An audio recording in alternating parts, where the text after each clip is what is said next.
ខណៈកម្ពុជាមិនមានករណីឆ្លងថ្មីនៃជំងឺ COVID-19 រដ្ឋមន្ត្រីក្រសួងសុខាភិបាលកម្ពុជាប្រមានថានៅភ្នំពេញអាចនឹងមានការឆ្លងជំងឺ COVID-19 ចូលសហគមន៍ក្នុងទ្រង់ទ្រាយតូចដើម្បីទទួលបានព័ត៌មានភ្លាមៗលោកអ្នកគ្រាន់តែជួយចុច Like ហើយចុច Subscribe បន្ទាប់មកចុចលើរូបកណ្ដឹងហើយចុចលើពាក្យថា Allដោយលោកអ្នកនាងដឹងហើយថានៅថ្ងៃច័ន្ទនេះកម្ពុជាមិនមានករណីឆ្លងជំងឺ COVID-19 ថ្មីនិងមិនមានអ្នកព្យាបាលជាសះស្បើយទេពលគឺចំនួនអ្នកឆ្លងសរុបនៅថេរដដាល122នាក់និងអ្នកព្យាបាលជាសះស្បើយមានចំនួន77នាក់ដដែលប៉ុន្តែរដ្ឋមន្ត្រីក្រសួងសុខាភិបាលកម្ពុជានៅព្រឹកថ្ងៃច័ន្ទនេះបានប្រមានថានៅរាជធានីភ្នំពេញអាចនឹងមានការឆ្លងជំងឺ COVID-19 ចូលក្នុងសហគមន៍ក្នុងទ្រង់ទ្រាយតូចនិងអំពាវនាវឲ្យប្រជាប្រដ្ឋអនុវត្តទៅតាមការណែនាំរបស់រដ្ឋាភិបាលក៏ដូចជាក្រសួងសុខាភិបាលដើម្បីគេចផុតពីហានិភ័យដែលបណ្ដាលមកពីជំងឺ COVID-19 វ៉ាន់សុគន្ធាជូនព័ត៌មានពិស្ដាគឺនៅក្នុងសន្និសីទសារព័ត៌មាននាព្រឹកថ្ងៃច័ន្ទនេះលោកមុំប៊ុនហេងរដ្ឋមន្ត្រីក្រសួងសុខាភិបាលកម្ពុជាបានគូបញ្ជាក់ថានៅរាជធានីភ្នំពេញក្នុងរយៈពេលប្រមាណថ្ងៃចុងក្រោយនេះនឹងអាចចូលជាករណីដែលចម្លងនៅក្នុងសហគមន៍ទ្រង់ទ្រាយតូចប្រសិនបើការស្រាវជ្រាវបន្តរបស់ក្រុមការងារក្រសួងសុខាភិបាលនិងអាជ្ញាធរពាក់ព័ន្ធរកមិនឃើញពីប្រភពនៃការចម្លងជំងឺ COVID-19 ច្បាស់លាស់ជាមួយនឹងការគូបញ្ជាក់យ៉ាងដូចនេះលោកមុំប៊ុនហេងក៏បានលើកឡើងថាក្រុមការងារក្រសួងសុខាភិបាលនិងអាជ្ញាធរពាក់ព័ន្ធកំពុងតែសកម្មស្រាវជ្រាវរកជាបន្តទៀតនៅអ្នកដែលមានហានិភ័យខ្ពស់នឹងទៀតដើម្បីចាត់វិធានការជាបន្ទាន់ក្នុងការទប់ស្កាត់ការចម្លងចូលសហគមន៍ក្នុងទ្រង់ទ្រាយធំចំណែកលោកស្រីអាវវ៉ាន់ឌិនដែលជារដ្ឋលេខាធិការនិងជាអ្នកនាំពាក្យក្រសួងសុខាភិបាលកម្ពុជាវិញក៏បានប្រមានដែរថាការចម្លងជំងឺ COVID-19 ចូលក្នុងសហគមន៍នឹងអាចកើតមានឡើងប្រសិនបើប្រជាពលរដ្ឋមិនគោរពនិងអនុវត្តទៅតាមការណែនាំរបស់រដ្ឋាភិបាលក៏ដូចជាក្រសួងសុខាភិបាលកម្ពុជាលោកស្រីបានកត់សម្គាល់ថានៅពេលនេះការឆ្លងជំងឺ COVID-19 នៅកម្ពុជាគឺជាករណីនាំចូលក៏ប៉ុន្តែបើសិនជាអ្នកមកពីក្រៅស្រុកមកចម្លងអ្នកនៅក្នុងស្រុកហើយអ្នកនៅក្នុងស្រុកទៅចម្លងអ្នកក្នុងស្រុកដូចគ្នាជាបន្តពីម្នាក់ទៅម្នាក់ទៀតគឺនោះហើយជាការចម្លងចូលសហគមន៍សូមបញ្ជាក់ថាគិតមកដល់ពេលបច្ចុប្បន្ននេះកម្ពុជាបានយកសំណាក់អ្នកដែលសង្ស័យចំនួនជាង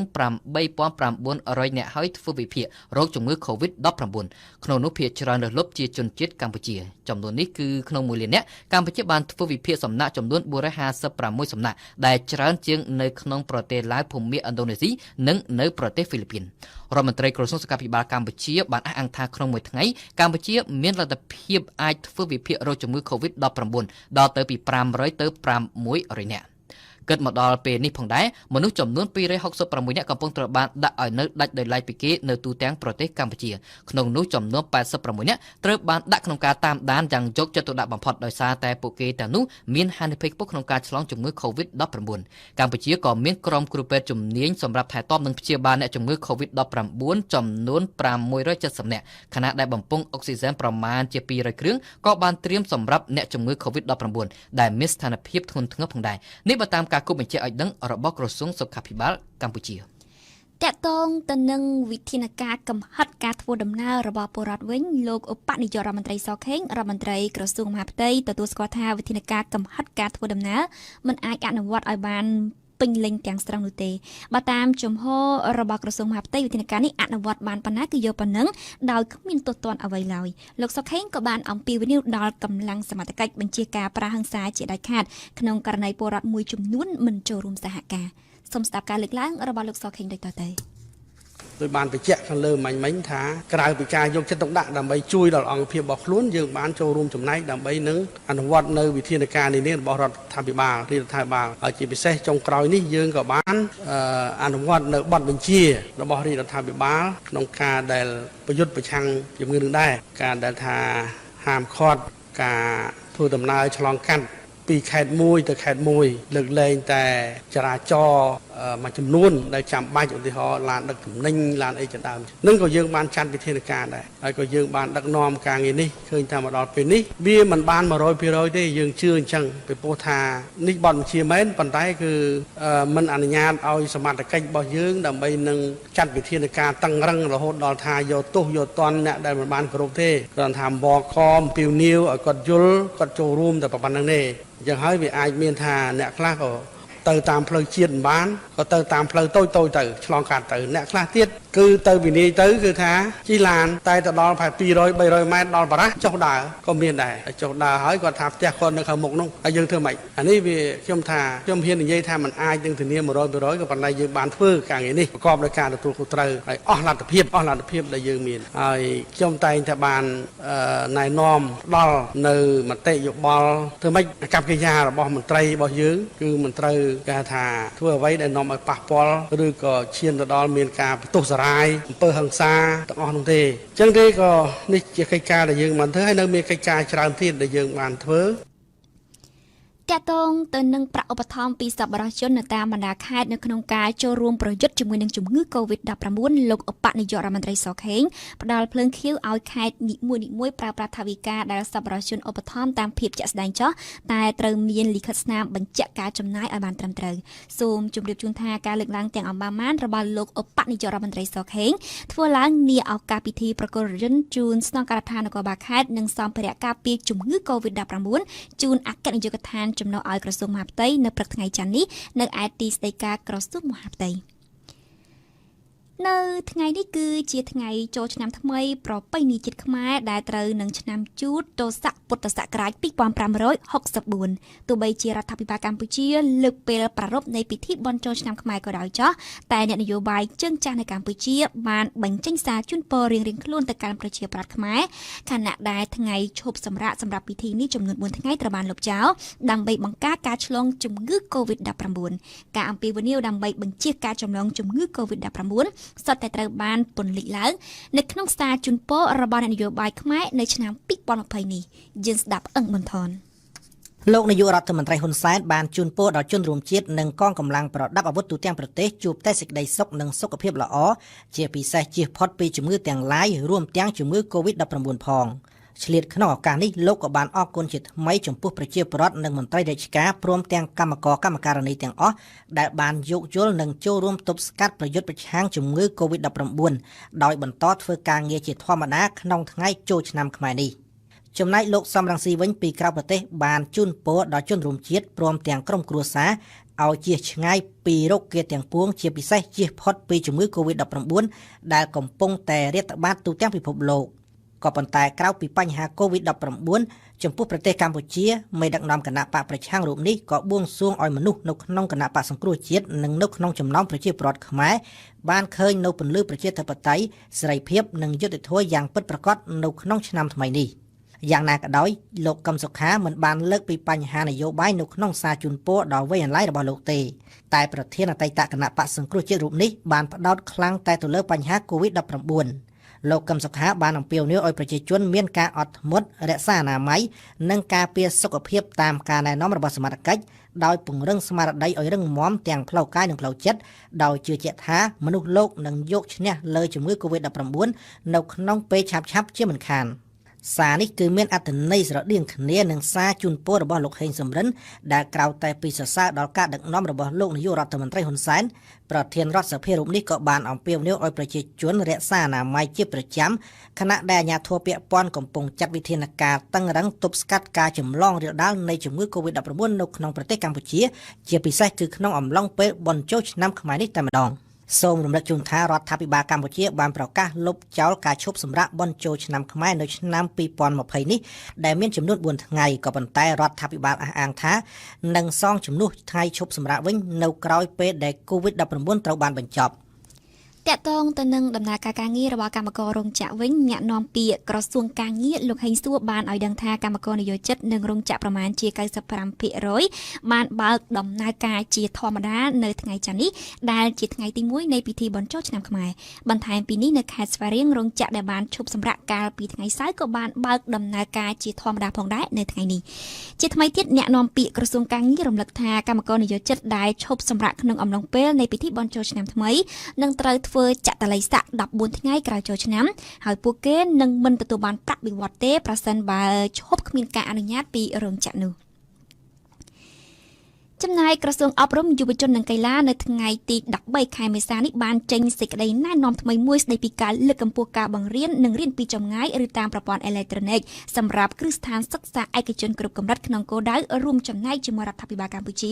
នៅក្នុងការបង្ការនិងទប់ស្កាត់ការឆ្លងនិងរីករាលដាលនៃជំងឺ COVID-19 ចំពោះសិស្សដែលត្រូវប្រឡងសញ្ញាបត្រមធ្យមសិក្សាបឋមភូមិនិងសញ្ញាបត្រមធ្យមសិក្សាទុតិយភូមិក្រសួងនឹងអនុញ្ញាតឲ្យរៀបចំការប្រឡងតាមប្រព័ន្ធសិក្សាពីចម្ងាយឬប្រព័ន្ធអេឡិចត្រូនិកទៅតាមប្រតិទិនគ្រឹះស្ថានសិក្សារៀងៗខ្លួនដោយធានានូវស្តង់ដារគុណភាពដែលអាចទទួលយកបានក្នុងករណីចាំបាច់ក្រសួងអប់រំយុវជននិងកីឡានឹងចូលរួមសហការជាមួយគ្រឹះស្ថានសិក្សាដើម្បីធានានូវស្តង់ដារគុណភាពនេះគ្រឹះស្ថានសិក្សាដែលអនុវត្តតាមការណែនាំរបស់ក្រសួងអប់រំ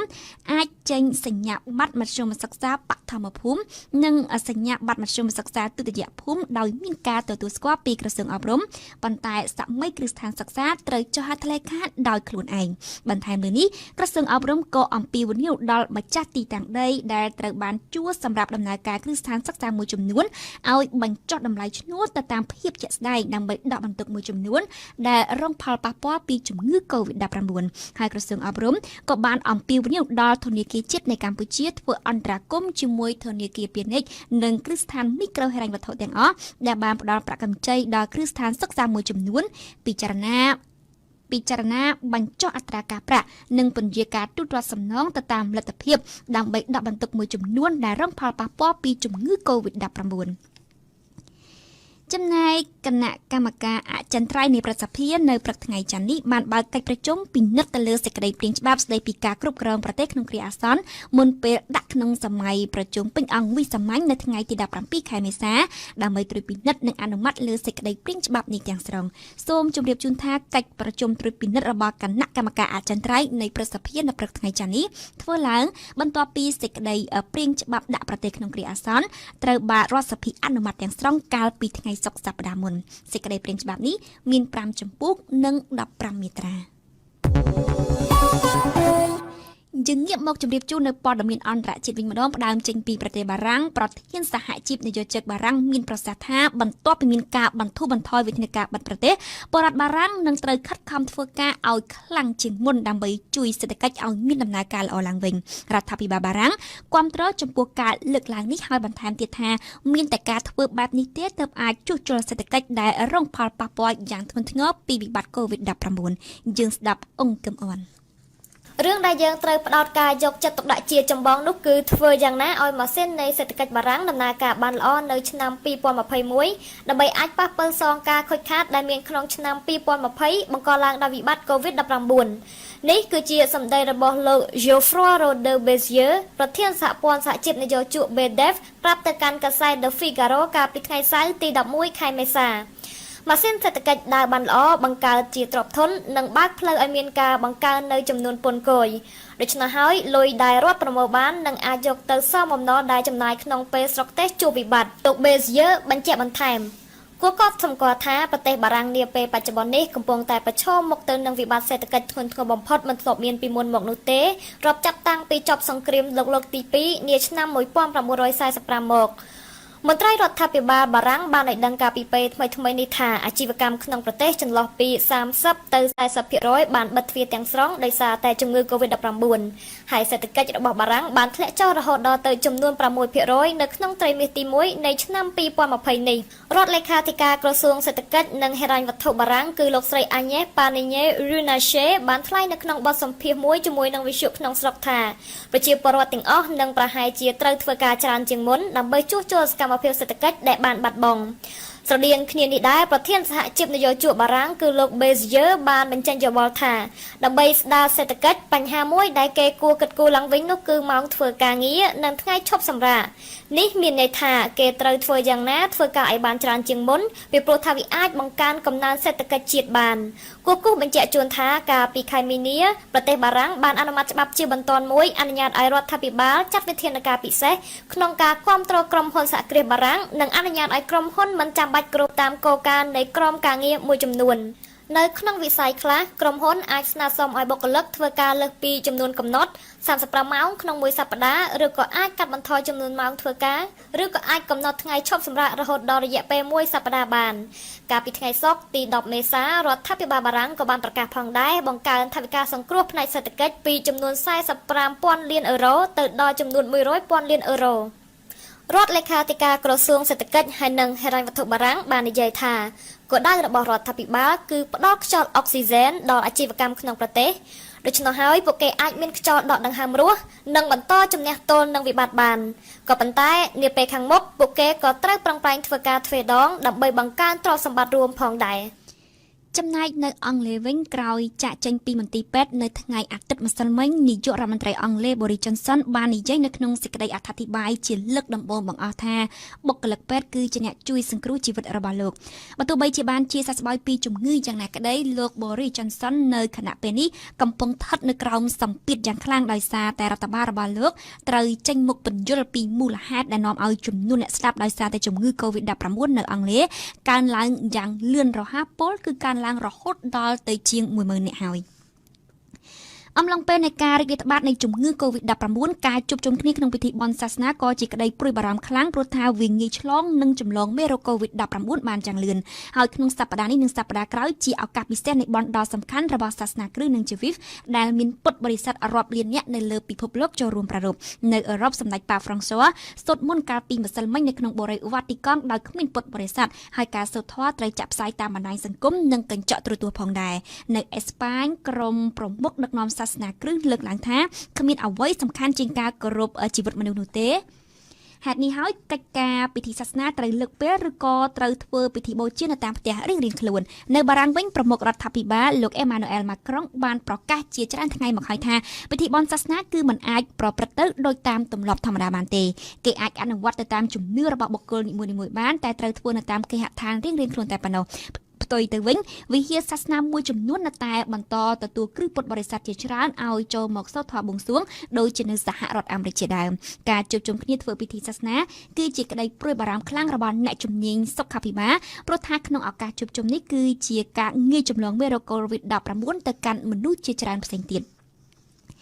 ចំណែកកូរ៉េខាងជើងដែលជាប្រទេសដាក់ខ្លួនឯងឲ្យឆ្ងាយពីពិភពលោកទៅហើយនោះកាលពីម្សិលមិញបានកោះប្រជុំពង្រឹងចាត់វិធានការទប់ស្កាត់ការឆ្លងជំងឺរាតត្បាតសកល COVID-19 នេះបាទតាមការផ្សព្វផ្សាយរបស់សារព័ត៌មានកូរ៉េខាងជើងដែលបញ្ជាក់ថាវិធានការនេះនៅតែបន្តធ្វើយ៉ាងតឹងរ៉ឹងបើទោះបីជាកូរ៉េខាងជើងមានសេចក្តីរាយការណ៍មកថាគ្មានពលរដ្ឋណាម្នាក់បានឆ្លងជំងឺ COVID-19 ក៏ដោយចុះសូមរំលឹកថាព្យុងយ៉ាងបានចាត់វិធានការទប់ស្កាត់ការឆ្លងជំងឺ COVID-19 តាំងតែពីចិនបានផ្ទុះឡើងដំបូងមកម្ល៉េះដែលបានបិទព្រំដែនជាមួយចិនតាំងពីពេលនោះផងដែរខណៈដែលកំពុងតែទទួលបានជោគជ័យនៅក្នុងការគ្រប់គ្រងជំងឺ COVID-19 ប្រជាជនចិនចំនួនរាប់រយលាននាក់បានបាត់បង់ការងារធ្វើនិន្នាការថ្មីនេះកំពុងទាញឲ្យចិនធ្លាក់ចូលទៅក្នុងគ្រោះថ្នាក់និងបង្កជាឧបសគ្គរាំងស្ទះផងដែរដល់មហិច្ឆតារបស់ក្រុងប៉េកាំងក្នុងការលុបបំបាត់ភាពក្រីក្រឲ្យខានតែបាននៅឆ្នាំ2020នេះ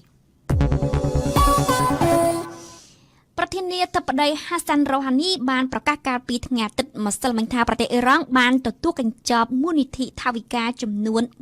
$1.6 លាន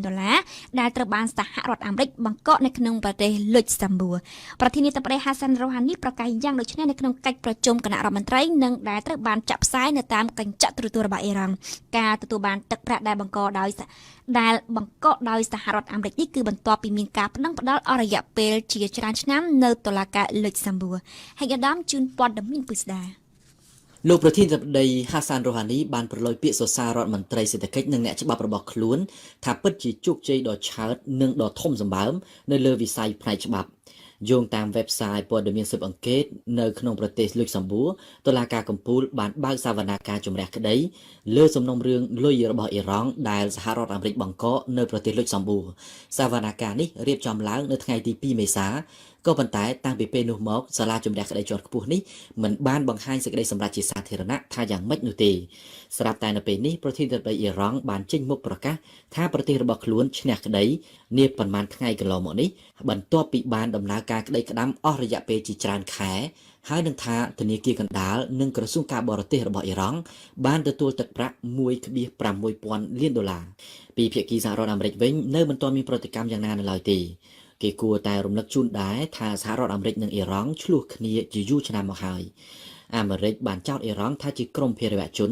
និងបានចូលរួមលូកដៃនៅក្នុងអំពើភេរវកម្មវាយប្រហារនៅសហរដ្ឋអាមេរិករួមទាំងព្រឹត្តិការណ៍ថ្ងៃទី11កញ្ញាឆ្នាំ2001ផងការដាក់ពាក្យប្តឹងឲ្យបង្កកលុយអ៊ីរ៉ង់នៅលុចសំបួរនេះក៏ដោយសារតែក្រុមមេធាវីនៃជនរងគ្រោះនៃភេរវកម្មថ្ងៃទី11កញ្ញានោះដែរលើពីនេះទៅទៀតសហរដ្ឋអាមេរិកបានដាក់ទណ្ឌកម្មសេដ្ឋកិច្ចទៅលើអ៊ីរ៉ង់នៅក្នុងសំណុំរឿងជាច្រើនផ្សេងទៀតរួមទាំងករណីចម្រើនធាតុផលិតថាមពលនុយក្លេអ៊ែរទៀតផងប្រទេសទាំងពីរសហរដ្ឋអាមេរិកនិងអ៊ីរ៉ង់បានជួបភាពរកាំងរកុសជាខ្លាំងផ្នែកការទូតតាំងតែពីទសវត្សរ៍1980មកម្លេះនៅពេលនេះអ៊ីរ៉ង់កំពុងតែជួបវិបត្តិធ្ងន់ធ្ងរពីរគឺផ្នែកសេដ្ឋកិច្ចនិងវិបត្តិ COVID-19 អ៊ីរ៉ង់ជាប្រទេសដែលរងគ្រោះខ្លាំងជាងគេបំផុតនៅដើមបូព៌ានៅពេលនេះមានអ្នកស្លាប់បើតាមព័ត៌មានផ្លូវការអ្នកស្លាប់ដោយសារតែកូវីដ -19 មានដល់ 4,500 នាក់ហើយនិងអ្នកឆ្លងមានជាង 71,500 នាក់ដូច្នេះហើយពេលនេះអ៊ីរ៉ង់ត្រូវការលុយជាចាំបាច់សម្រាប់ជួយស្ដារស្ថានភាពឡើងវិញ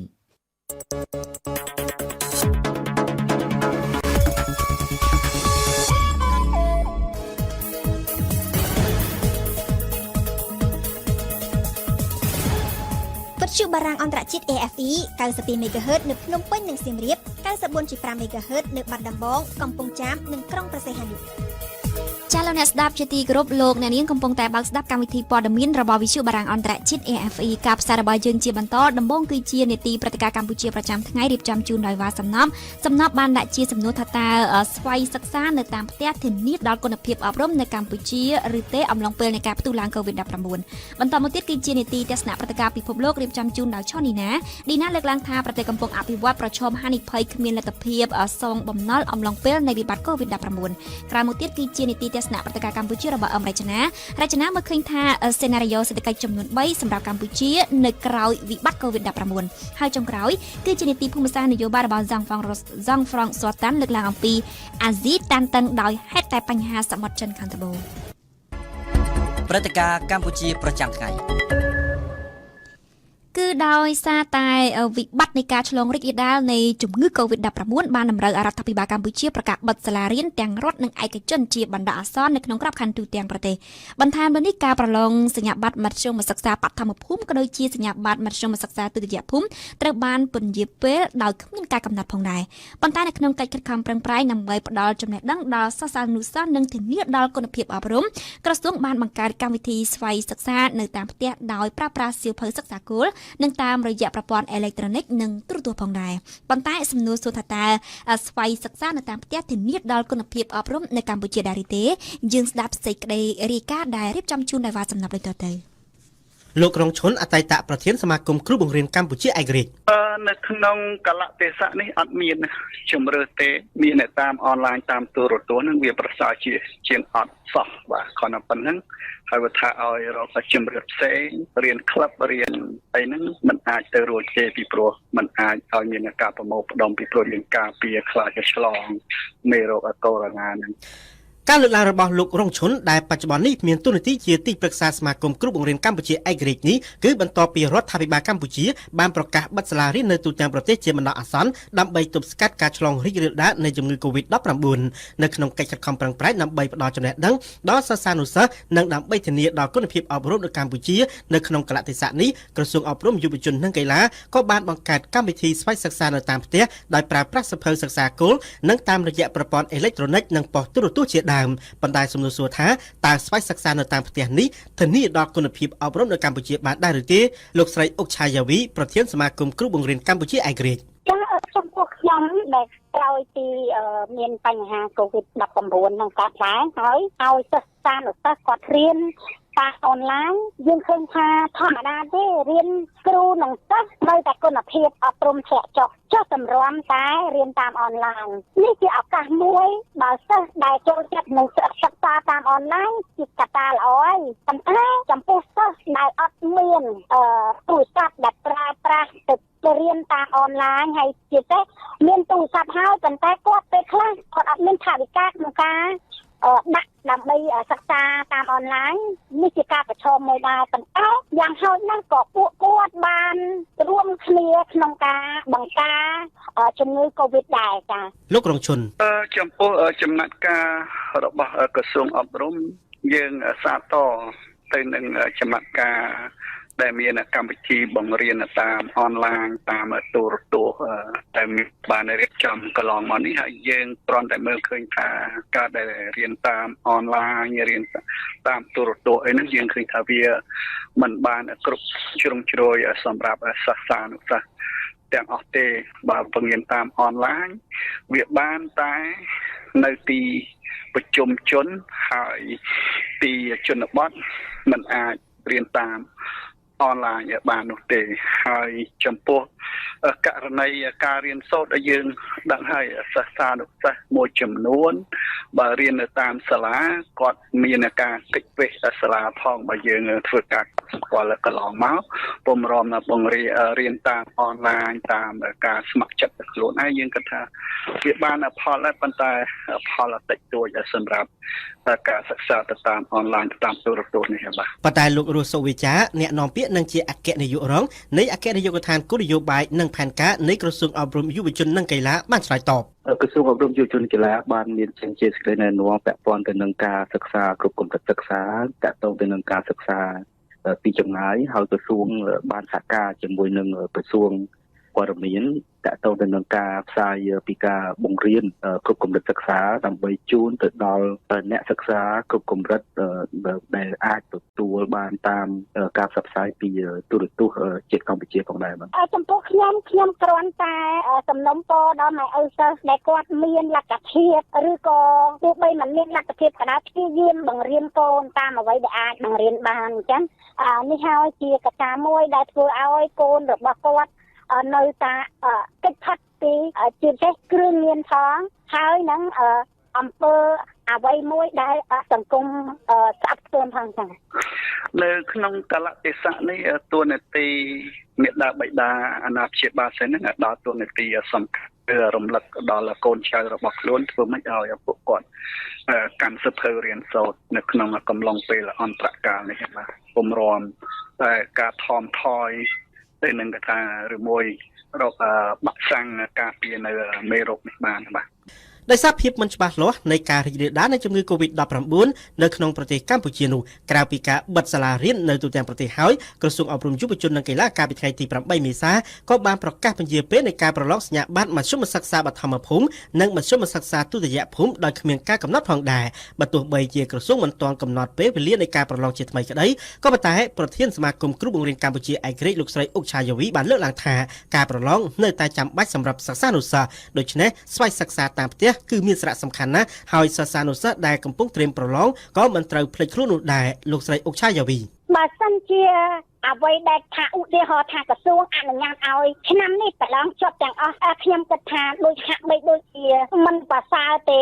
ចំពោះខ្ញុំវិញអ្វីដែលខ្ញុំជាប់ដោយគ្មានការប្រឡងប្រជែងគឺខ្ញុំអត់សប្បាយចិត្តទេព្រោះអីមិនមែនជាចំណេះដឹងរបស់ខ្ញុំអញ្ចឹងចង់ឲ្យការប្រឡងគឺឲ្យចេញពីចំណេះដឹងឲ្យចេញពីបេះដូងរបស់ខ្ញុំជាអ្នកសិក្សាតែម្ដងនេះបានជាល្អការប្រជែងគ្នាតាមរយៈការប្រឡងហ្នឹងបានយើងគិតថាអូអញអស់ចានៅពេលកូវីដកំពុងតែគ្របដណ្ដប់ហើយក៏ខ្ញុំនៅតែមានសមត្ថភាពក្នុងការប្រឡងជាប់នេះជាមោទនភាពរបស់សិស្សានុសិស្សចា៎ លោករងឈុន ចំពោះចំហសមាគមគ្រូបង្រៀនកម្ពុជាឯករាជ្យក៏ដូចជាគ្រូខ្ញុំផ្ទាល់ខ្ញុំចង់ឲ្យមានការប្រឡងមិនចង់ឃើញថាឲ្យជាប់ទាំងអស់នោះទេត្រូវតែមានការប្រឡងប្រកួតប្រជែងតែថាជំរឿននៃការប្រឡងហ្នឹងយើងរងចាំមើលថាតើស្ថានភាពនៃមេរោគនេះវាថមថយនៅពេលណាមានបាក់សាំងការពារនៅពេលណាពេលហ្នឹងយើងរៀបចំការប្រឡងទៅបាទ អ្នកនាំពាក្យក្រសួងអប់រំយុវជននិងកីឡាលោករស់សុវិចា ក្រសួងអប់រំយុវជនកីឡាបានចេញជាសេចក្តីជូនដំណឹងហើយគឺមកដល់ពេលនេះព័ត៌មានបច្ចុប្បន្នភាពគឺជាការពន្យាការប្រឡងទាំងថ្នាក់ទី 9 និងថ្នាក់ទី 12 បាទ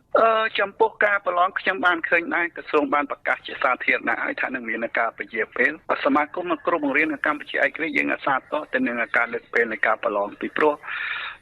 អ្វីដែលយើងប្រឡងក្នុងកលៈទេសៈទៅតាមការកំណត់ ដែលយើងកំណត់ថាយកខែ7ខែ8ប្រឡងហ្នឹងបើសិនជាមេរោគកូវីដ -19 នេះវាមិនបានថមថយហើយយើងពុំរកបាក់សាំងការពារឃើញទេដូច្នេះมันអាចដំណើរការប្រឡងបានទេពីព្រោះការប្រឡងវាត្រូវធ្វើការប្រមូលផ្ដុំគ្នាអញ្ចឹង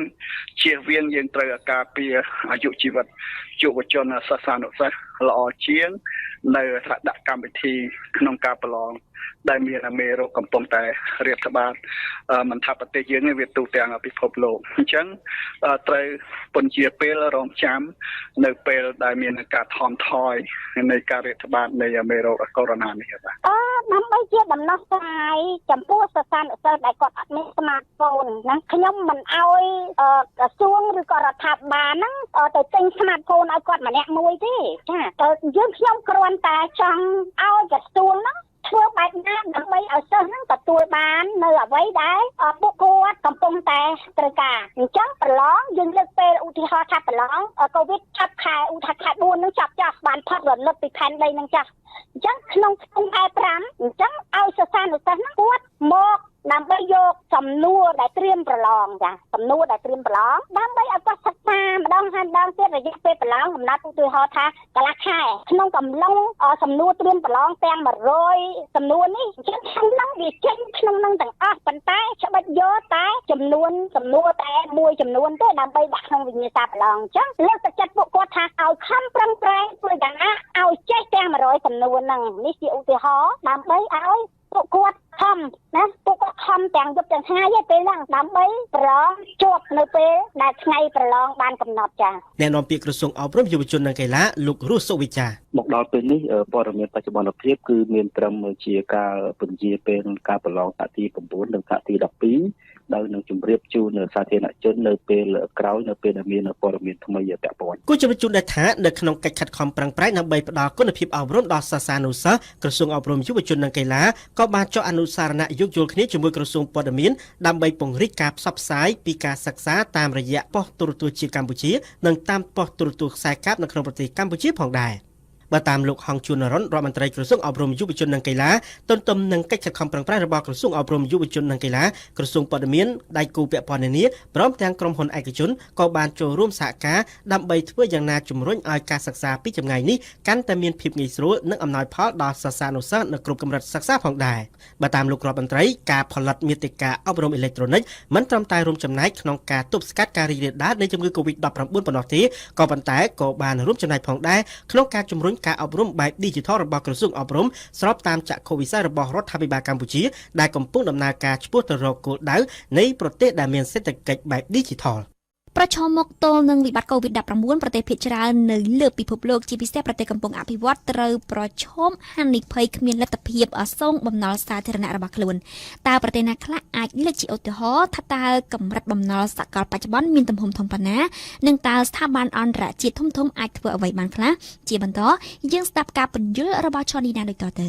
ពិភពលោកបច្ចុប្បន្នកំពុងប្រឈមជាមួយហានិភ័យគ្មានលទ្ធភាពសងបំណុលសាធារណៈរបស់ខ្លួននៅពេលដែលរដ្ឋាភិបាលនៃបណ្ដាប្រទេសកំពុងអភិវឌ្ឍចាំបាច់ត្រូវការចំណាយថវិកាយ៉ាងច្រើនដើម្បីរក្សាសុខភាពរបស់ប្រជាជនខ្លួនប្រឈមមុខទល់នឹងវិបត្តិ COVID-19 ប្រសិនបើគ្មានលក្ខខណ្ឌនៃការចរចាពន្យាពេលសងបំណុលណាមួយកើតឡើងនោះទេវិបត្តិ COVID-19 នឹងរុញច្រានឲ្យមានហានិភ័យគ្មានលទ្ធភាពសងបំណុលសាធារណៈរហូតដល់អាចគ្រប់គ្រងលេខបានជាពិសេសសម្រាប់បណ្ដាប្រទេសកំពុងអភិវឌ្ឍនិងប្រទេសដែលមានសេដ្ឋកិច្ចកំពុងរីកចម្រើនបើសិនជារឿងនេះអាចកើតឡើងមែននោះកិច្ចខិតខំប្រឹងប្រែងរបស់សកលលោកក្នុងការដោះស្រាយវិបត្តិសុខភាពសកលអាចទទួលរងបរាជ័យគណៈការធ្លាក់ចុះសេដ្ឋកិច្ចបច្ចុប្បន្នអាចនឹងរុញច្រានឲ្យមានវិបត្តិយូរអង្វែង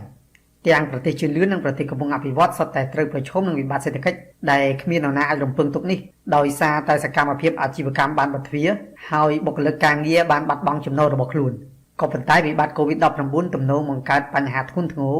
សម្រាប់ប្រទេសកំពុងអភិវឌ្ឍជាជាងប្រទេសជឿនលឿនជាឧទាហរណ៍ករណីប្រទេសអាសង់ទីនឥណ្ឌានិងមិចស៊ិកជាដើមអាសង់ទីនកំពុងប្រឈមដើរទៅរកផ្លូវគ្មានលទ្ធភាពសងបំណុលសាធារណៈរបស់ខ្លួនជាលើកទី9សម្រាប់ករណីឥណ្ឌានិងមិចស៊ិកឯណោះវិញការខាតបង់សេដ្ឋកិច្ចដែលបណ្ដាលមកពីវិធានការឃាំងប្រជាជនមានទំហំធំជាងបណ្ដាប្រទេសជឿនលឿនដូចជាសហរដ្ឋអាមេរិកនិងអឺរ៉ុបបញ្ហាចម្បងផ្សេងទៀតក៏កើតមានឡើងផងដែរក្នុងប្រទេសទាំងនោះសម្រាប់សហគ្រាសធុនតូចនិងមធ្យមដែលងាយរងគ្រោះដោយសារកង្វះខាតសាច់ប្រាក់បម្រុងសហគ្រាសធុនតូចនិងមធ្យមរួមចំណែកយ៉ាងចម្បងក្នុងសេដ្ឋកិច្ចប្រទេសជាតិទាំងនោះ ដោយសារប្រទេសទាំងនោះមានប្រព័ន្ធសុខាភិបាលទុនខ្សោយតម្រូវការកញ្ចប់ថវិកាដើម្បីជួយគាំពារអាជីវកម្មនិងបុគ្គលិកការងារក៏មានទំហំធំធេងផងដែរអ្នកជំនាញខ្លះបានប៉ាន់ស្មានថាទំហំទឹកប្រាក់ដែលប្រទេសទាំងនោះត្រូវការអាចឈានដល់រហូតដល់ 10% នៃចំណូលជាតិសរុបគួររំលឹកផងដែរថាពិភពលោកបច្ចុប្បន្នកំពុងជាប់ហុងជាមួយបំណុលសាធារណៈសកលក្នុងកម្រិតមួយធ្ងន់ធ្ងររួចទៅហើយធៀបពីមុនវិបត្តិហិរញ្ញវត្ថុសកលកាលពី10ឆ្នាំមុនក៏ប៉ុន្តែជំងឺរាតត្បាត COVID-19 បានបន្ថែមបន្ទុកវិបត្តិឲ្យកាន់តែលំបាកបំណុលសាធារណៈសកលបានកើនឡើងរហូតដល់ 322% នៅត្រីមាសទី3នៅឆ្នាំ2019ធៀបនឹងផលិតផលក្នុងស្រុកសរុបពូគឺកើនឡើង12ដងធៀបនឹងឆ្នាំ2009ឬគិតជាទំហំទឹកប្រាក់ប្រមាណ$253 trillion អាមេរិកសម្រាប់ប្រជាជនទាំង 7.7 ពាន់លាននាក់នៅទូទាំងពិភពលោកជាមធ្យមមនុស្សម្នាក់មានបំណុលប្រមាណ$32,500 អាមេរិកតួលេខនេះនឹងបន្តកើនឡើងជារឿយៗមូលហេតុចម្បងក៏ព្រោះដោយសារការកើនឡើងចំណាយសាធារណៈរបស់រដ្ឋាភិបាលនិងការអូសបន្លាយអត្រាកាប់ប្រាក់ទាបដែលលើកទឹកចិត្តឲ្យរដ្ឋាភិបាលភាគច្រើនលើពិភពលោកបង្កើនទំហំកម្ចីរបស់ខ្លួនលើទីផ្សារហិរញ្ញវត្ថុ COVID-19 ដែលកំពុងរាតត្បាតប្រទេសទូទាំងពិភពលោកបានបង្កជាភាពរាំងស្ទះផងដែរដល់ការសងបំណុលនិងលទ្ធភាពជំរុញកំណើនបំណុលបន្ថែមទៀតដើម្បីដោះស្រាយវិបត្តិអំឡុងពេលនេះធនធានទាំងអស់ដែលរដ្ឋនីមួយៗមាននឹងត្រូវប្រើប្រាស់ដើម្បីប្រឆាំងនឹង COVID-19 និងដើម្បីជួយជ្រោមជ្រែងដល់សកម្មភាពសេដ្ឋកិច្ចផ្អែកតាមអ្នកជំនាញដើម្បីជៀសវាងលទ្ធផលមហន្តរាយពិភពលោកត្រូវធ្វើសកម្មភាពរួមគ្នាជាបន្ទាន់មូលនិធិរូបិយវត្ថុអន្តរជាតិបានប៉ាន់ប្រមាណថាប្រទេសកំពុងអភិវឌ្ឍត្រូវការកញ្ចប់ថវិកាចំនួនយ៉ាងហោចណាស់ $2.5 trillion អាមេរិកក៏ប៉ុន្តែតួលេខនេះហាក់នៅមានទំហំតូចនៅឡើយធៀបទៅនឹងបញ្ហាប្រឈមជាក់ស្ដែងក្នុងពេលជាមួយគ្នាធនធានថវិកាដែលអាចផ្ដល់កម្ចីបានរបស់ធនាគារពិភពលោកនិងមូលនិធិរូបិយវត្ថុអន្តរជាតិបច្ចុប្បន្នក៏នៅមានកម្រិតផងដែរលើសពីនេះក្នុងពេលបច្ចុប្បន្នមូលនិធិរូបិយវត្ថុអន្តរជាតិអាចទំនងជាធ្វើសកម្មភាពផ្សេងៗដើម្បីទប់ស្កាត់ហានិភ័យគ្មានលទ្ធភាពសងបំណុលរបស់រដ្ឋាភិបាលសមាជិកដោយការសម្របសម្រួលពន្យាពេលសងបំណុលស្ដាប់កម្មវិធីព័ត៌មានរបស់វិទ្យុបារាំង AFE ពេលព្រឹកពីម៉ោង 7 ដល់ម៉ោង 8 ពីម៉ោង 10 កន្លះដល់ម៉ោង 11 ថ្ងៃរសៀលពីម៉ោង 1 ដល់ម៉ោង 2 រសៀលនិងពីម៉ោង 4 កន្លះដល់ម៉ោង 5 និងពេលយប់ពីម៉ោង 7 ដល់ម៉ោង 8 ទស្សនៈព្រឹត្តិការណ៍កម្ពុជា រាប់ចាប់តាំងពីការលេចមកនៅចុងឆ្នាំ2019កូវីដ -19 ថ្មីឬជំងឺ COVID-19 បានបន្តឆ្លងរាតត្បាតពីប្រទេសមួយទៅប្រទេសមួយទៀតឥតឈប់ឈរក្នុងនោះក៏មានកម្ពុជាផងដែរនៅកម្ពុជា COVID-19 មិនត្រឹមតែកំពុងគំរាមកំហែងសុខភាពនិងសុខុមាលភាពនៃប្រជាជនប៉ុណ្ណោះទេប៉ុន្តែវាក៏កំពុងចាប់អង្រួនសេដ្ឋកិច្ចកម្ពុជាឲ្យរង្គោះរង្គើគួរឲ្យបារម្ភផងដែរជាពិសេសនៅក្នុងវិស័យទេសចរណ៍និងវិស័យវិជ្ជាភ័ណ្ឌកាត់ដេរជាបន្តយើងស្ដាប់បទអន្តរាគមន៍របស់អមរជនាដូចតទៅដោយបណ្ដាប្រទេសផ្សេងទៀតនៅលើលោកដែរសេដ្ឋកិច្ចកម្ពុជាទទួលរងផលប៉ះពាល់យ៉ាងដំណំពីវិបត្តិជំងឺឆ្លងផ្លូវដង្ហើម COVID-19 មែនទែនទៅកំណើនសេដ្ឋកិច្ចកម្ពុជាស្រកស្រុតបន្តិចស្រាប់ទៅហើយតាំងពីដើមឆ្នាំ2020មកម្លេះនៅពេលដែលកំណើនសេដ្ឋកិច្ចកម្ពុជាត្រូវព្យាករណ៍ថាធ្លាក់មកនៅត្រឹមប្រមាណ6កណ្ដកសញ្ញា 5% ដោយសារតែសង្គ្រាមពាណិជ្ជកម្មរវាងចិននិងអាមេរិកក៏ដូចជាការដកហូតផ្នែកខ្លះនៃប្រព័ន្ធអនុគ្រោះពន្ធ EBAលុះដល់វិបត្តិ COVID-19 រីករាលត្បាតពិភពលោកកាន់តែខ្លាំងនៅក្នុងខែកុម្ភៈនិងមីនាកំណើនសេដ្ឋកិច្ចកម្ពុជាធាក់ថយក្រោយកាន់តែខ្លាំងថែមទៀតដោយចុងក្រោយនេះបើតាមការព្យាករណ៍របស់ធនាគារពិភពលោកកំណើនសេដ្ឋកិច្ចកម្ពុជាអាចមានអត្រាត្រឹម2កណ្ដកសញ្ញា 5% ប៉ុណ្ណោះនៅឆ្នាំ2020រីឯធនាគារអភិវឌ្ឍអាស៊ីវិញព្យាករណ៍ពីកំណើនសេដ្ឋកិច្ចកម្ពុជាក្នុងឆ្នាំនេះថានឹងមានត្រឹមប្រមាណ2កណ្ដកសញ្ញា 3% តែប៉ុណ្ណោះនៅចំពោះមុខការធាក់ថយក្រោយនៃកំណើនសេដ្ឋកិច្ចជាតិនេះរដ្ឋាភិបាលកម្ពុជាបានដាក់ចេញនូវគោលនយោបាយអន្តរាគមន៍បន្ទាន់ជាច្រើនដើម្បីជួយសង្គ្រោះវិស័យសេដ្ឋកិច្ចជាអាទិភាពដូចជាវិស័យវិជ្ជាភ័ណ្ឌកាត់ដេរនិងវិស័យទេសចរណ៍ជាដើមវិធានការដែលដាក់ចេញកន្លងមកនេះមានគោលដៅសំខាន់គឺជួយទប់ធ្វើយ៉ាងណាកុំឲ្យសសរស្តម្ភសេដ្ឋកិច្ចសំខាន់របស់កម្ពុជាទាំងពីរនេះដួលរលំដែលអាចផ្ដល់ផលប៉ះពាល់ធំធេងមិនត្រឹមតែចំពោះសេដ្ឋកិច្ចជាតិទេតែក៏ប៉ះពាល់ផងដែរដល់ការងារនិងប្រាក់ចំណូលរបស់ប្រជាជនកម្ពុជារាប់លាននាក់ រហូតមកដល់ពេលនេះគេនៅមិនទាន់ដឹងទេថាវិបត្តិ COVID-19 នឹងបន្តអូសបន្លាយរហូតដល់ពេលណាប៉ុន្តែអ្វីដែលគេដឹងច្បាស់នាពេលនេះគឺថានៅពេលដែលវិបត្តិនេះបិទបញ្ចប់សេដ្ឋកិច្ចពិភពលោកនិយាយជារួមនិងសេដ្ឋកិច្ចកម្ពុជានិយាយដោយឡែកទំនងជាអាចត្រូវបដូរប្រែដើម្បីបញ្ជៀសពីវិបត្តិធ្ងន់ធ្ងរនាពេលក្រោយៗទៀតសម្រាប់កម្ពុជាសេដ្ឋវិទូលើកឡើងពីសេណារីយ៉ូចំនួន3ទី1គឺបង្កើនផលិតកម្មនៅក្នុងស្រុកមែនទែនទៅមិនចាំបាច់ដល់វិបត្តិ COVID-19 បិទបញ្ចប់ទេសេណារីយ៉ូនេះបានកើតមានរួចជាស្រេចទៅហើយវិបត្តិ COVID-19 បានជំរុញឲ្យកម្ពុជាងាកមកផលិតម៉ាស់ដែលជាផលិតផលចាំបាច់ក្នុងគ្រានេះដោយខ្លួនឯងជាជាងការពឹងផ្អែកលើការនាំចូលពីបរទេសកម្ពុជាទំនងជាត្រូវពិចារណាបង្កើនផលិតកម្មនៅក្នុងវិស័យកសិឧស្សាហកម្មផងដែរនាពេលខាងមុខនេះនៅពេល COVID-19 បិទបញ្ចប់ដើម្បីឈានទៅផ្គត់ផ្គង់វត្ថុធាតុដើមចាំបាច់សម្រាប់ឧស្សាហកម្មក្នុងស្រុកធ្វើដូច្នេះបានវិស័យឧស្សាហកម្មនៅកម្ពុជានឹងមានភាពធន់ជាងមុនហើយមិនងាយរងការប៉ះទង្គិចនៅពេលដែលបណ្ដាញផ្គត់ផ្គង់មានបញ្ហាជាយថាហេតុជាពិសេសក្នុងករណីប្រធានស័កដោយវិបត្តិ COVID-19 នេះក្រៅពីបង្កើនផលិតកម្មនៅក្នុងស្រុកសេណារីយ៉ូសេដ្ឋកិច្ចទី2សម្រាប់កម្ពុជាគឺពន្លឿនពិពិធកម្មសេដ្ឋកិច្ចរដ្ឋាភិបាលកម្ពុជាបានបដិញ្ញាចិត្តធ្វើពិពិធកម្មសេដ្ឋកិច្ចរាប់សិបឆ្នាំមកហើយប៉ុន្តែការងារនេះដើរទៅមុខយឺតយ៉ាវមែនទែនមូលដ្ឋានសេដ្ឋកិច្ចកម្ពុជានៅតែតូចចង្អៀតនៅតែពឹងផ្អែកទៅលើវិស័យសំខាន់ៗចំនួន2ឬ3វាដល់ពេលហើយដែលកម្ពុជាត្រូវពង្រីកមូលដ្ឋានសេដ្ឋកិច្ចរបស់ខ្លួននិងជាពិសេសត្រូវតែពង្រឹងសមត្ថភាពជំនាញនិងផលិតភាពនៃកម្លាំងពលកម្មនៅកម្ពុជាការងារនេះចាំបាច់ខ្លាំងណាស់ប្រសិនបើកម្ពុជាចង់ចាប់យកឱកាសសេដ្ឋកិច្ចនៅក្នុងសេណារីយ៉ូទី3គួរកត់សម្គាល់ថាការរាតត្បាតនៃជំងឺ COVID-19 បានធ្វើឲ្យប្រទេសជាច្រើនលើលោកភ្លឺភ្នែកនិងយល់ច្បាស់អំពីផលប៉ះពាល់ផ្នែកសេដ្ឋកិច្ចធ្ងន់ធ្ងរនៅពេលដែលខ្លួនពឹងផ្អែកខ្លាំងពេកទៅលើបណ្ដាញផ្គត់ផ្គង់នៅប្រទេសចិនក្នុងន័យនេះនិងដើម្បីបញ្ជៀសការប៉ះទង្គិចធ្ងន់ធ្ងរនាពេលអនាគតប្រទេសមួយចំនួនកំពុងតែពិចារណាដកការវិនិយោគចេញពីប្រទេសចិនហើយត្រឡប់មកដាក់ទុនវិនិយោគនៅក្នុងប្រទេសខ្លួនឯងវិញ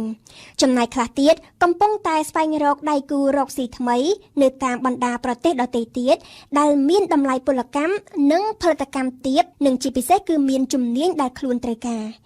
គេថាមិនខុសទេនៅក្នុងវិបត្តិតែងតែមានឱកាសជានិច្ចសេណារីយ៉ូចុងក្រោយនេះគឺជាឱកាសមាសសម្រាប់កម្ពុជាប៉ុន្តែដើម្បីចាប់យកឱកាសនេះបានកម្ពុជាត្រូវបត់បែនឲ្យទាន់សភាពការនៅពេលវិបត្តិ COVID-19 បិទបញ្ចប់ហើយប្រសិនបើកម្ពុជាត្រៀមខ្លួនបានរួចស្រេចទាន់សភាពការនោះមិនខ្វះទេប្រទេសដែលចង់មករកស៊ីដាក់ទុនវិនិយោគនៅកម្ពុជាបន្ថែមពីការស្ដាប់វិទ្យុលោកអ្នកអាចចូលទៅអានឬស្ដាប់ការផ្សាយឡើងវិញកម្មវិធីទាំងស្រុងរបស់វិទ្យុបារាំង AFE នៅក្នុងគេហទំព័រ www.khmer.ofi.fr ឬជាភាសាបារាំង www.khmer.rfi.fr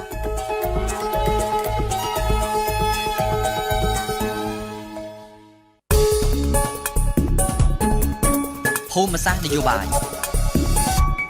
នៅថ្ងៃនេះហ្សាំងហ្វ្រង់សូតាន់សូមបន្តសិក្សាទៅលើភូមិសាស្ត្រនយោបាយនៃអាស៊ីទាំងមូលតទៅទៀតដោយសូមបន្តលើកឡើងពីបញ្ហាទាំងអម្បានដែលធ្វើឲ្យតំបន់អាស៊ីមានលក្ខណៈតានតឹងនិងក្តៅគគុកសប្តាហ៍ថ្ងៃអាស៊ីស្គាល់តែភាពតានតឹងដោយហេតុតែបញ្ហាសមុទ្រចិនខាងត្បូងសូមអញ្ជើញស្ដាប់ការពន្យល់របស់ហ្សាំងហ្វ្រង់សូតាន់ដូចតទៅ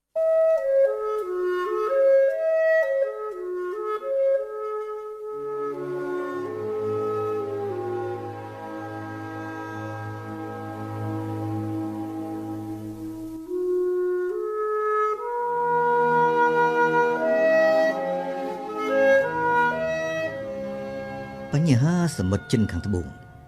ដែលជាការដណ្ដើមគ្នាកាន់កាប់ទីប្រជុំកោះប៉ាសែលនិងស្ផាត់លេជាចំនួនស្មុគស្មាញមែនទែនក្បិតវាជាចំនួនចំនួន3ត្រួតពីលើគ្នាទី1វាជាចំនួនរវាងប្រទេសសមាជិកអាស៊ានទាំង4វៀតណាមហ្វីលីពីនម៉ាឡេស៊ីនិងប៊្រុយណេទី2វាជាចំនួនរវាងបណ្ដាប្រទេសអាស៊ានទាំង4ជាមួយចិនរួមមានជាអាចរវាងវៀតណាមនិងចិនឬរវាងហ្វីលីពីននិងចិនជាដើមទី3វាជាចំនួនដោយប្រយោលមិនមែនដោយចម្ពោះទេ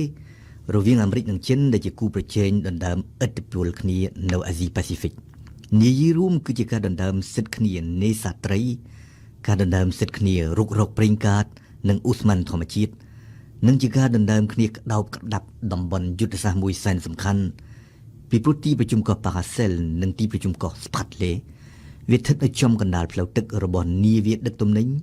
និងនាវាចម្បាំងរួមមានជាអាចនាវាចម្បាំងរបស់អាមេរិកជាបឋមគេត្រូវដឹងថាតំបន់សមុទ្រចិនគឺជាទីតាំងនៃប្រយោជន៍ស្លាប់រស់របស់ចិន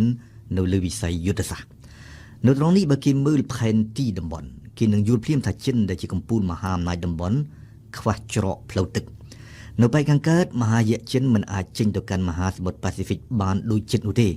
ដែលហេតុតែត្រូវបានខ្ទប់ដោយកោះតៃវ៉ាន់និងជប៉ុន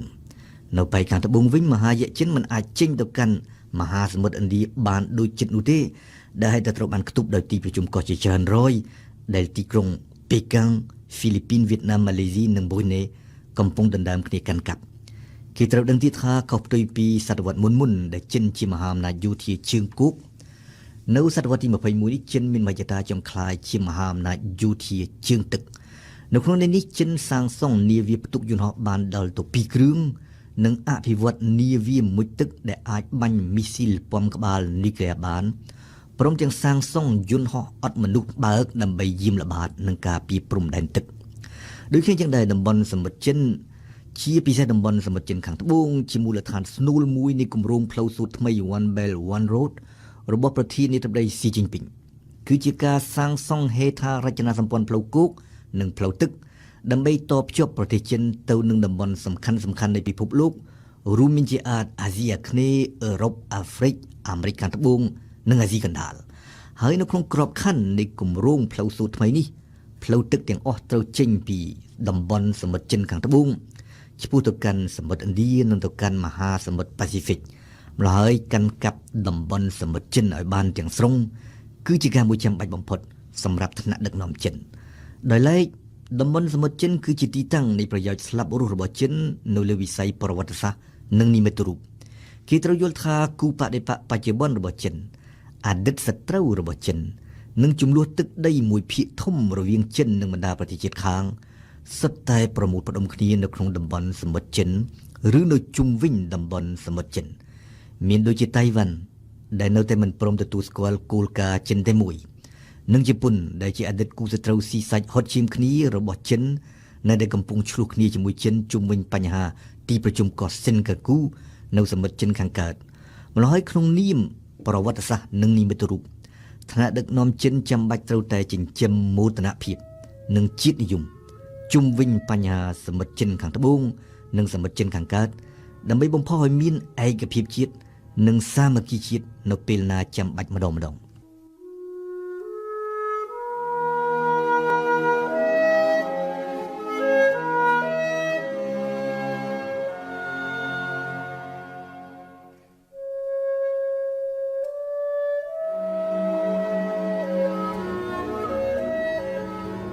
ទន្ទឹមនេះដោយបានលើកឡើងខាងដើមរួចហើយថាអាមេរិកដែលមិនមែនជាភាគីជំនួសសោះនោះបាននឹងកំពុងបន្តលូកដៃកាន់តែជ្រៅទៅក្នុងបញ្ហាសមុទ្រចិនខាងត្បូងមែនទែនទៅអាមេរិកសម្លឹងឃើញប្រយោជន៍យុទ្ធសាស្ត្រនិងប្រយោជន៍ភូមិសាស្ត្រនយោបាយដែលខ្លួនអាចទាញពីចំនួនរវាងចិននិងបណ្ដាប្រទេសអាស៊ានទាំង4ក្នុងតំបន់សមុទ្រចិនខាងត្បូងនេះដែរអាមេរិកជាពិសេសនៅក្នុងអាណត្តិរបស់ប្រធានាធិបតីអូបាម៉ាមានមហិច្ឆតាពង្រឹងវត្តមានរបស់ខ្លួននៅអាស៊ីប៉ាស៊ីហ្វិកដើម្បីខ្ទប់ឥទ្ធិពលចិននៅក្នុងតំបន់ម្ល៉េះហើយបញ្ហាសមុទ្រចិនខាងត្បូងជាឱកាសដ៏កម្រមួយសម្រាប់អាមេរិកក្នុងការដើរតួនាទីជាបងធំរបស់បណ្ដាប្រទេសអាស៊ីអាគ្នេយ៍ដែលមានចំនួនជាមួយចិននៅសមុទ្រចិនខាងត្បូងដូចយ៉ាងហ្វីលីពីននិងវៀតណាមតែម្ដងវៀតណាមដែលដើមឡើយជាសត្រូវរបស់អាមេរិកសោះនោះបាននឹងកំពុងបន្តខិតទៅរកទីក្រុង Washington ដោយសារតែត្រូវពឹងពាក់អាមេរិកឲ្យជួយខ្លួនប្រឈមមុខនឹងចិនដោយឡែកអាមេរិកលូកដៃក្នុងបញ្ហាសមុទ្រចិនខាងត្បូងពីព្រមហិច្ឆតារបស់ចិនទៅលើតំបន់សមុទ្រចិនខាងត្បូងប៉ះពាល់ដល់ប្រយោជន៍របស់អាមេរិកផ្ទាល់តែម្ដងអ្វីដែលអាមេរិកចង់បានគឺការបន្តរក្សា status quo គឺស្ថានភាពទូទៅឲ្យនៅដដែលដូចបច្ចុប្បន្នតទៅទៀតបើនៅជាស្ថានភាព status quo វាមានន័យថានាវាអាមេរិកពិសេសនាវាចម្បាំងនឹងបន្តមានសិទ្ធិធ្វើចរាចរណ៍នៅក្នុងសមុទ្រចិនខាងត្បូងក្បែរប៉ាហាសែលនិងស្ផាត់លេតទៅទៀតដោយសារតែច្បាប់អន្តរជាតិបញ្ជាក់ថាដែនទឹកណាក៏ដោយ ដែលមិនទាន់ទទួលការដោះស្រាយបានជាស្ថាពរទេគឺជាកម្មសិទ្ធិអន្តរជាតិដែលហេតុតែបញ្ហាសមុទ្រចិនខាងត្បូងកិច្ចប្រជុំអាស៊ានជាទូទៅដូចជាជំនួបកំពូលអាស៊ានឬជំនួបកំពូលអាស៊ានបូកឬក៏ជំនួបកំពូលអាស៊ីបូព៌ាមានលក្ខណៈកាន់តែតានតឹងឡើងជាលំដាប់ពីមួយឆ្នាំទៅមួយឆ្នាំនេះគឺមកពីបណ្ដាប្រទេសអាស៊ានទាំង4ដែលជាភាគីចំនួនរបស់ចិនជាពិសេសហ្វីលីពីននិងវៀតណាមដែលមានមាឌតូចជាងចិនចង់ប្រែក្លាយបញ្ហាសមុទ្រចិនខាងត្បូងឲ្យទៅជាបញ្ហារវាងអាស៊ានទាំងមូលនិងចិនតែម្ដងក្នុងន័យនេះជាទូទៅវៀតណាមនិងហ្វីលីពីនតែងតែចង់ឲ្យរាល់កិច្ចប្រជុំអាស៊ានទាំង10បញ្ចប់ទៅដោយមានសេចក្តីថ្លែងការណ៍រួមមួយដែលថ្កោលទោសឬដាក់សម្ពាធទៅលើចិនក៏ប៉ុន្តែទន្ទឹមនេះមានប្រទេសអាស៊ាន2ឬ3រួមមានកម្ពុជានិងឡាវជាដើមចង់ឲ្យភាគីចំនួនគឺចិនវៀតណាមហ្វីលីពីនប៊ុយណេនិងម៉ាឡេស៊ីដោះស្រាយបញ្ហារវាងពួកគេទៅមិនត្រូវមកបង្ខំអាស៊ានទាំងមូលឲ្យជួលពាក់ព័ន្ធក្នុងចំនួនសមុទ្រចិនខាងត្បូងជាមួយពួកគេទេជំហរបែបនេះនៅលើគោលការណ៍វាស្ដែងថាជាជំហរអភិក្រិតមិនកាន់ជើងចិនមិនកាន់ជើងបណ្ដាប្រទេសអាស៊ានដែលឆ្លោះជាមួយចិនប៉ុន្តែនៅលើសាច់ការជាស្ដែងវាធ្វើឲ្យចិនចំណេញនៅត្រង់ថាបើខ្វះកុងសុងស៊ីសពោលគឺបើមានតែសម្លេងប្រឆាំងសូម្បីតែមួយអាស៊ានទាំង10មិនអាចចេញសេចក្តីថ្លែងការណ៍រួមថ្កោលទោសឬដាក់សម្ពាធទៅលើចិនបានទេនៅក្នុងបញ្ហាសមុទ្រចិនខាងត្បូងម្ល៉េះផលវិបាកធ្ងន់ធ្ងរជាងគេបង្អស់មួយដែលនឹងអាចហូរចេញពីបញ្ហាសមុទ្រចិនខាងត្បូងគឺការបាក់បែកប្រេះឆារវាងបណ្ដាប្រទេសសមាជិកអាស៊ានទាំង10ជាការពិតបញ្ហាសមុទ្រចិនខាងត្បូងដរាបណាវាមិនទាន់ផ្ទុះជាសង្គ្រាមទេដរាបនោះវានឹងមិនអាចធ្វើឲ្យអាស៊ានក្នុងនាមជាអង្គការតំបន់បែកបាក់ខ្ចាត់ខ្ចាយទេប៉ុន្តែផ្ទុយទៅវិញបើការប្រទាញប្រទង់គ្នានាំទៅដល់សង្គ្រាមឧទាហរណ៍រវាងចិននិងហ្វីលីពីនឬរវាងចិននិងវៀតណាមអាស៊ានអាចនឹងស្គាល់ការបាក់បែកប្រេះឆាហេតុអ្វីពីព្រោះនៅក្នុងអាស៊ានសប្តាហ៍ថ្ងៃមានអ្នកស្និទ្ធនឹងអាមេរិកនិងមានអ្នកស្និទ្ធនឹងចិនអាស្រ័យទៅតាមផលប្រយោជន៍ដែលប្រទេសនីមួយៗទាញបានពីមហាអំណាចចិនឬពីមហាអំណាចអាមេរិកស្និទ្ធនឹងអាមេរិកក្នុងពេលនេះមានហ្វីលីពីនម៉ាឡេស៊ីប៊ុយណេឥណ្ឌូនេស៊ីសិង្ហបុរីនិងប្រហែលវៀតណាមផងក៏មិនដឹងស្និទ្ធនឹងចិនវិញមានកម្ពុជានិងឡាវរាជប្រទេសអាស៊ានពីរទៀតគឺថៃនិងភូមាគេនៅពិបាកវាតម្លៃនៅឡើយក្នុងពេលបច្ចុប្បន្នថៃដែលពីដើមស្និទ្ធនឹងអាមេរិកហើយឥឡូវคล้ายជារបបយោធាដែលអាមេរិកថ្កោលទោសហាក់ដូចជាកំពុងរេទៅរកចិនរាជភូមាដែលពីដើមជារបបយោធាស្និទ្ធនឹងចិនឥឡូវដឹកនាំដោយបកលោកស្រីអុងសានស៊ូជីហាក់ដូចជាកំពុងរេទៅខាងអាមេរិកវិញម្ដង